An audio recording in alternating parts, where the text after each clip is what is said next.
শয়তান বলেছিল যে আল্লাহ আমি তোমার সমস্ত বান্দাগুলি দিয়া জাহান্নাম ভরে দেব।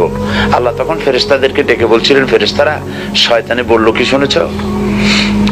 তোমরা যাও পৃথিবীতে, আমার বান্দারা শয়তানের ওয়াসওয়াসায় পড়ে যদি একটা গুনার নিয়ত করে, গুনাহটা করে নাই, গুনার নিয়ত করেছে, আমলনামায় একটা গুনাহ লিখে দিও। আমলনামায় কোনো গুনাহ লিখবা না।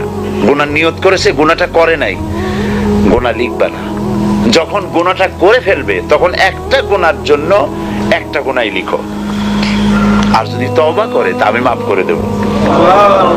আর যদি আমার বান্দা একটা নেকের নিয়ত করে, একটা নেক কাজের নিয়ত যদি করে, তাহলে কাজটা করে নাই, নেক কাজের নিয়ত করেছে, হজে যাবে নিয়ত করেছে, যায় নাই, যেতে পারে নাই, এখনো দান করবে এখনো করে নাই, নিয়ত করেছে, আমলনামায় একটা নেকি লিখে দিবা। আর যখন নেকের কাজটা করা হবে তখন 10টা গ্রেস মার্ক লাগাই